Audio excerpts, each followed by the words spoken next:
Hello, and welcome to the final episode of Programming with Python for Scientists and Engineers. I'm Karen. And I'm Josh. And throughout this series, we've learned a lot of the basics for programming with Python. It's great to write code and see it work, but what do you do when things go wrong? So far, we've written mostly very simple programs, or bits of programs.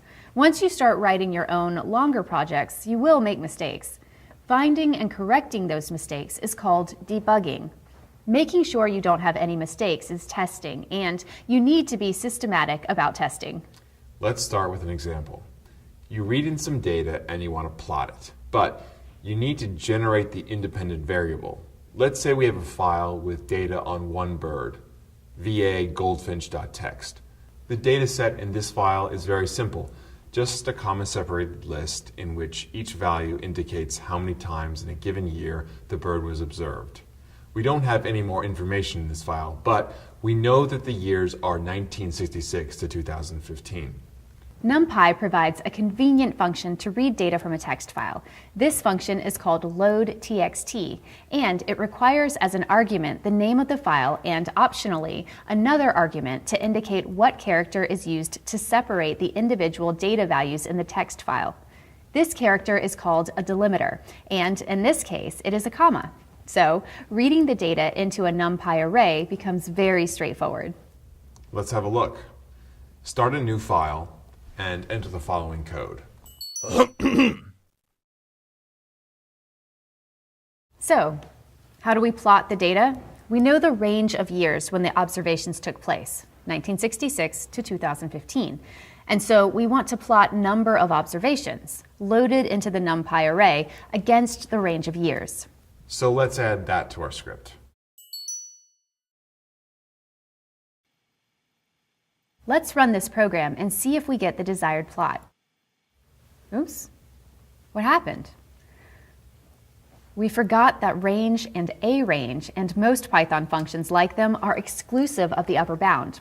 We need to correct that. Let's try this.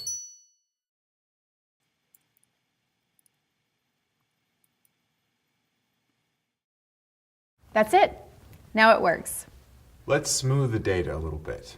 We'll replace each value by the average of itself and its two neighbors. So we need to add a loop before plotting the data. Try this.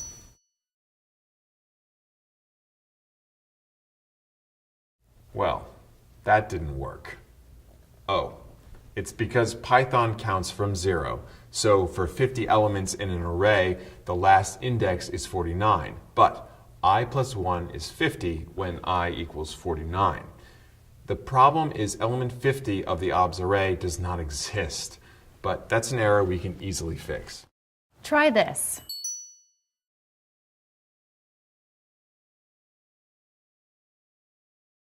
Great, no more errors, and there's our plot, and that looks funny when I compare it to the original data. The first value seems far too large. We'd better look at some of the values. Let's add a print statement inside the loop to output each value in the NumPy array. Input this.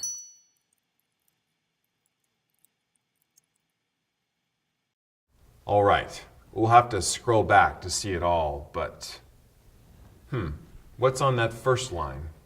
Where did that 614 come from? It's far too large compared to the original value.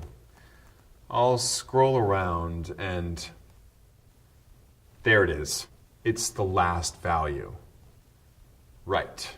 When I equals 0, I minus 1 equals -1, and obs -1 is the last value in the obs array.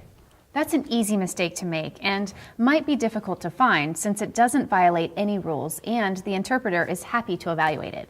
So let's make one final change. Rather than starting at index 0, which is the default, insert 1 as the first argument passed to the range function. Now we finally get the result we wanted. As you can see from this example, it takes some diligence to make sure that the code performs as expected. Let's hone our debugging skills with another more challenging example. The Gregorian calendar is the one used in most of the world in modern times. The task is to create a function that computes the day of the week for any given date in the Gregorian calendar from the year 1400 onward. The function will receive a Gregorian calendar date as argument and return the day of the week as a string. The algorithm isn't too complicated, but it's long, so you can download the description and follow along. Before we begin looking at this problem, we need to take a brief detour and remind ourselves what a modulus is and learn how to compute a modulus in Python. First, the modulus is the remainder when you divide two integers. Remember back to your elementary school days when you had to learn long division? You had to determine the quotient and remainder. Who would have thought that you'd have to do that again? For example, 17 mod 3 equals 2, because 3 goes into 17 5 times with a remainder of 2. Do you hear your math teacher's voice echoing in your head? The good news is that Python has an operator, the percent sign, that will compute this value for you. In your IPython console, type 17%3. We want to test code that has been written to solve the day of the week problem. Download the code dow_buggy.py from our repository. Put it someplace like your Python_programs folder. Open the file in Spider and run it. The day, month, and year have been set to the 30th of May 2016. We type that date in directly for testing purposes. The program says that the day was a Thursday when it should have been a Monday. We're way off. Where do we even start to look for the problem? I guess at the beginning. Let's put a line, #%%, just before the lookup tables and another one right after the assignment statement for y. Remember, this creates a cell, and we can run a cell by clicking on Run Cell. Let's click on the Variable Explorer tab at the bottom of the upper right pane. We can see that we have a value for day, month, and year, so we can run the cell. The variable pane shows us that D has the value of the day, M has, what? 4. The month is 5, and the fifth element in the month list is 1. Oh yeah, we need to count the elements in the list starting with 0. So we need to make that adjustment when we index into months. Easy enough to fix. Let's rerun the cell with that fix. Yes, M has the correct value now. So let's rerun the entire program. The code reports that the 30th of May 2016 was a Monday. This is great. The code works. So we're done. But hold on. All we know is that the code works for one date. How can we be sure that it will work for all dates? We can't possibly test all dates past and present. This is an important point. We can never be sure that code will be correct 100% of the time.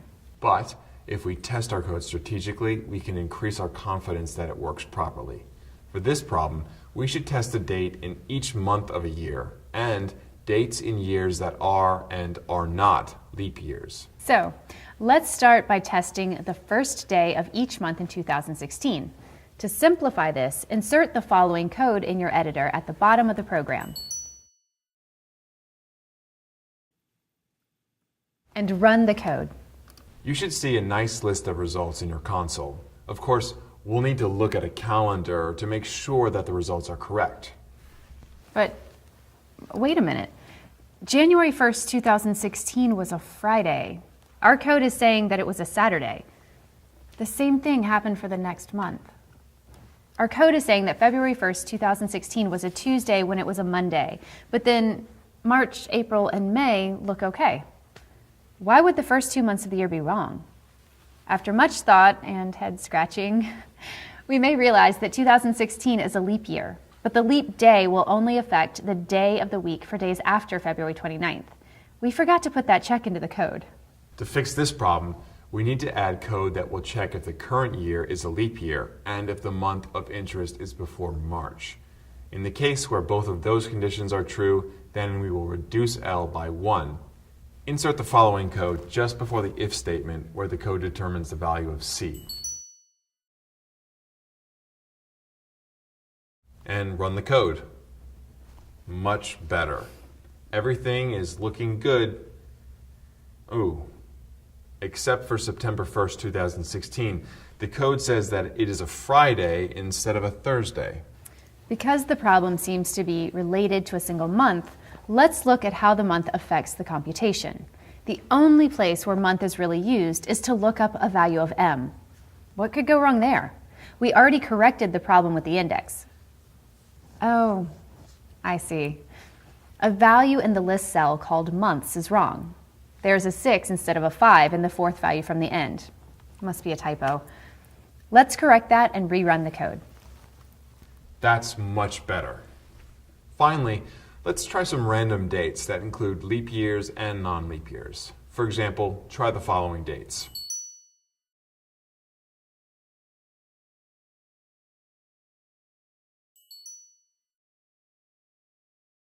Next, try your birthday and any other date that you want to try. By now, we should have found any major bugs in the code, but again, we can't be 100% sure about that. You now have observed that there can be different kinds of problems with your code. Sometimes the program executes without obvious errors, but the computed results are wrong due to some problems in the code's logic. Other times, the interpreter will stop program execution due to some illegal condition. For example, when we tried to access an array element that does not exist.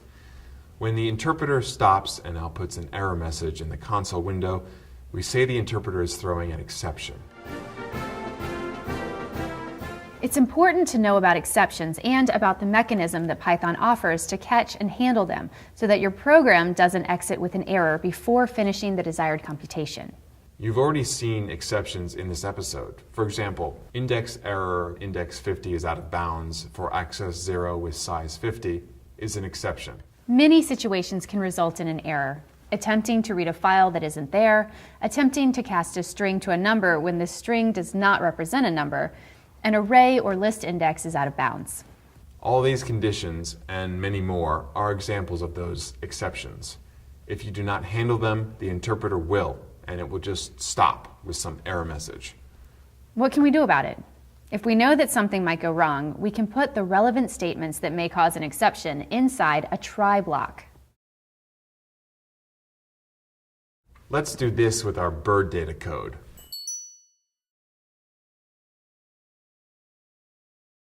Notice that we changed the upper bound back to len of obs because the try block will protect us from an index that is too large. However, it won't help with an index that is negative since that is legal, but doesn't do what we want. So we still have to start the range at 1. The try looks for an exception. If nothing happens, we continue on. If an exception occurs, it looks for an except statement at the same indentation level. If it finds it, it executes the statement in the except block. The interpreter has a lot of exceptions. You can name them or cover all of them with one except statement by not specifying any. For instance, if you need to open a file and weren't sure you had enough space, you could type. Now, if the open fails for any reason, a message will be printed. What kind of exceptions does Python recognize?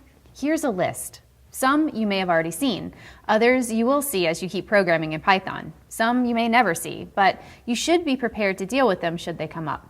There's also a lot more you can do with exceptions than our basic introduction here.